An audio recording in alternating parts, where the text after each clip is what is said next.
WICC. Morning and welcome to the Coffee Break Chat, brought to you by Sun Coffee Roasters. Wake up with Sun Organic Fair Trade Coffee, locally roasted. Look for the Sun Coffee Roasters label at Stop and Shop, Big Y supermarkets, and IGA stores. Well, a special session of the state legislature is getting underway today, and we are happy to have in with us State Representative Republican Tony Hwang, who represents parts of Fairfield and Trumbull, joining us here this morning.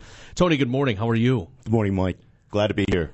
Called back in for special session. Now, let's just kind of get some parameters set up. The governor is the one who calls for a special session, correct? The governor is the one who called this particular special session. He did, in recognition of the very difficult job climate that we're in and seeing the number of people that are suffering. I'm absolutely excited to go back in today. I'm excited to be able to do something to help the people in our state. And, you know, I'm also taking the approach that we're going to stop the blaming game and just move forward. I think this is a great start. But at the same time, I think we need to do much, much more.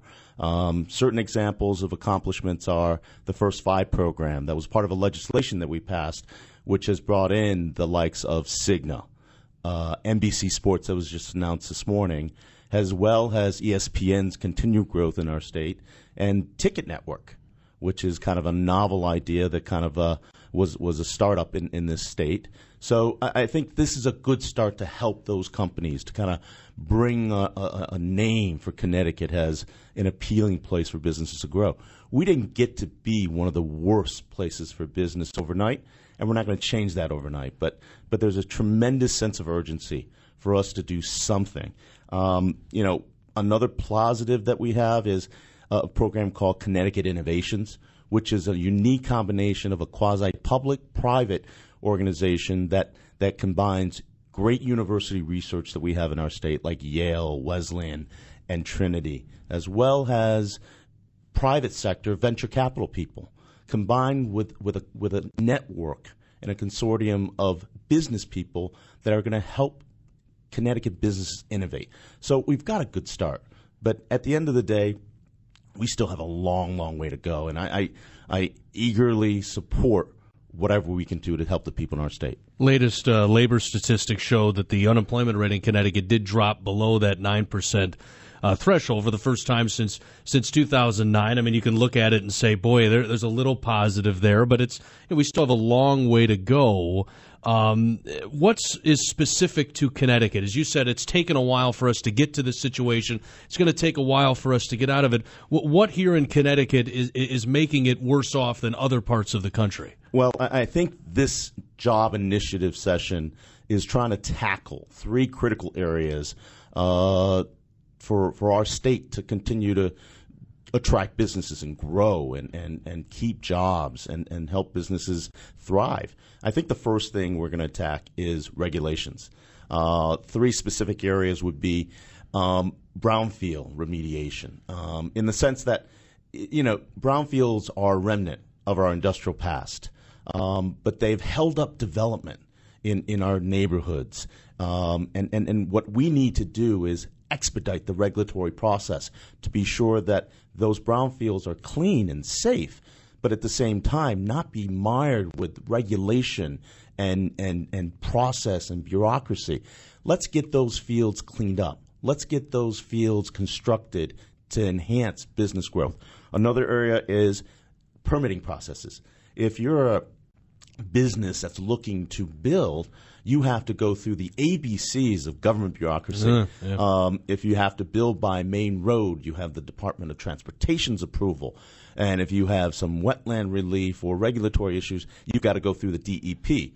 I have, for the last 2 years, with my colleagues, proposed bills to expedite the permitting process, to be able to have possibly ombudsmen expedite the process that understand the business interests of those people within the community, to just talk to the bureaucrats and get these processed through, because time is money for those businesses. And when you're mired in a project that takes 1.5 to 2 years, a business cycle might have passed. Mm-hmm. You might have missed your opportunity. So expedited permitting process is something that we're going to critically look at today, and it would help businesses plan their projections a year, 5 years, 10 years down the road. A third area is people who run businesses are busy. We need to be better. We need to better utilize technology. I've worked with the Secretary of State's office to be able to develop their IT portal, their Concord business system, so that if businesses need to register, they need to update their permitting processes, that they don't need to leave their offices and sit in line. They can go online at the Secretary of State's offices to be able to expedite this online. We buy cars online. We should be able to conduct business and not take people away from doing the real things that matter, which is interacting with their customers and developing business network situations. So those are examples that we can work on right now to be able to do that. And we've worked on it in the past. But I think the sense of urgency today that we can get these things passed, it's a great step forward. The second area I think we need to focus on is small business. The first five are big corporate businesses, and they're great, and they're important. And I think we need to maintain the relationships with the UTCs and the GEs of the world in our community because they're integral partners. But you know what? Small businesses drive the business of this country and this state. And one of the things that we've thrown that word around quite a bit is how do you define small business? For me, I define small business as neighbors, people that I coach with in Little League, people that have gone out and coached Pee Wee football, these people that we see at Rotary, these people we see at PTA meetings. They're our neighbors. But, I'll give three examples of some great small businesses, but they're part of our neighborhood. They're part of our local fabric. I just talked to a company called Firelight Media. They do a international visibility business of media as well as production work. They've worked with the likes of NBC, GE, Unilever. But these are two people, Byron Campbell, Stephen Klein, who go to the PTA meetings, cheer for their kids at football and soccer, and go to the Rotary meetings. And they pay taxes locally. They own their homes in Trumbull and Shelton. At the end of the day, they're the small business people that we need to think about. They're not the conglomerates. They're not the big projects that we look at in this session. We need to help them. And one example is the fact that they're looking to buy some capital equipment. Let's just use an example of a $30,000 technical equipment that can help them grow their business. For them to consider buying that, they have to consider sales tax. And then in Connecticut, we have the wonderful tax of taxing businesses as personal property on technical equipment that they buy. A potential $30,000 investment in buying that pure equipment may end up being a $40,000 investment. The fact of the matter is we need to help small businesses grow. Tony Hwang is our guest, state representative representing parts of Trumbull and Fairfield, joining us here this morning. Let's take a quick break for traffic and weather. The special session is getting underway today, talking about jobs here in the state. Take a break for traffic and weather. Gary Nepler Driving School, WICC, Road Watch 600, and Kelly Quinn. Kelly. Right now we do have 49 degrees here at WICC 600 as we continue with State Representative Tony Hwang, who represents Trumbull and Fairfield in the state legislature, and we continue to talk about the special session, which is getting underway today, talking about jobs. And before the break, Tony talked about three key things that need to be talked about in the special session. One, of course, deregulation when it comes to businesses, also defining small business and making sure that small business is considered with anything that's worked on in Hartford. And what is the third thing, Tony? I think the third is talking about workforce development. Just prior, you had Norwalk Hospital looking to have a job fair to recruit people with skills and talents that can service a need in our community.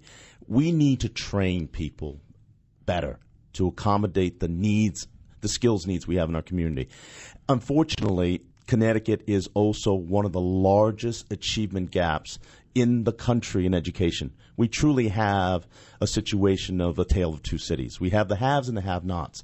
And the fact of the matter is we don't train enough qualified people to take advantage of potential growth opportunities in our community. We need to focus on more of our vocational technical programs.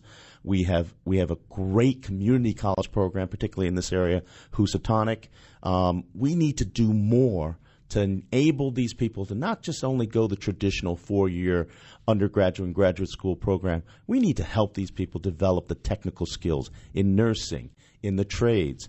The bottom line is education will drive our long-term focus, and we've not done a very good job in servicing that. And particularly when you look at the plight and the achievement gap for a lot of the urban city kids, they don't have an opportunity to take advantage of the potential businesses that we have. NBC Sports, ESPN. Where are they going to have those kind of skills to meet the needs? If we grow our businesses, we're going to need to hire people. And our educational system has not been able to produce enough skill sets to meet those needs. So we need to focus on those things. Those things can't happen overnight, but we are at an urgent state that we need to push the process. And we need to do this for the better of our children and future people in our communities. Do you believe, Tony, that there is dialogue at the state capitol today? Will there be dialogue amongst Republicans and Democrats and the governor's office? Meaning, right now, Democrats control the legislature. Are Democrats, are their ears open to the GOP, to Republicans like you who have ideas? Deregulation always seems to be a real big sticking point between Democrats and Republicans. But, you know, as we're having a conversation here, do you believe today will produce conversation, or will it be one size fits all type of talking up there? You know, you talk to a person who's lost a job last month or 2 years ago. They don't care what party is in power. They want the job to be done right. At the end of the day, as we talked about the expedited permitting process, the achievement gap educational program that we need to focus on, those are bills that we've proposed. Myself personally, as well as good Democrats and good Republicans have proposed. I'm glad they're finally getting the light of day. And if we need this type of urgency for people to get past the rhetoric and have the courage to do the right things, I'm honored. I'm pleased by it. But at the end of the day, this is going to be a bipartisan process, because it's clear as the day we're at that jobs are critical to people. Jobs are critical to allow people to have a sense of self-esteem, a sense of growth in our community. So it will be bipartisan. But at the same time, I would encourage people to know we've been doing this for the last 3 years that I've been in office, and I will continue to do it. But at the end of the day, we need to have the whole body see the light and do the courageous things that we need to do for our community. And Tony, before we let you go, and we talk about bringing companies into Connecticut, and small businesses, a big motto that's been going on through cities and towns is do more with less. I know that in the city of Bridgeport, that is something that is preached, do more with less. How do you convince current companies in Connecticut to expand their workforce when they've been doing more with less? Workforces have been slashed, small businesses, large companies, yet they're producing possibly close to the level they were in the past. How do you convince companies to start hiring again to enhance their workforce when they've been doing more with less? Well, I will tell you, as a small business owner myself, the small business that I defined earlier are and have always done more with less. You are looking at, Firelight Media that we talked about. They are an international business, but they do things locally. People are hands-on. The two owners are hands-on with their clients. They're doing more with less because they own the business. The fact of the matter is they train talent too. And this is what's the beauty of small business. One of their employees was hired as an intern in high school at Shelton High and went through college, maintained the contact, got the first bug to be in that business in high school. And now he is fully employed with Firelight.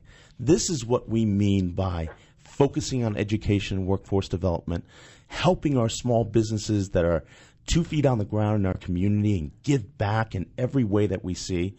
We need to help those people succeed because they're symbolic of doing more with less. We need to start talking at Hartford about when we define small business, we need to define helping our neighbors, helping our community grow, and succeed. So doing more with less. We've got great people, great small businesses and companies doing that already. Let's use them as models, and let's help them thrive. State Representative Tony Hwang, good luck today up in Hartford, and you said it should go late into the night. And I'm excited. I'll do whatever we need to do.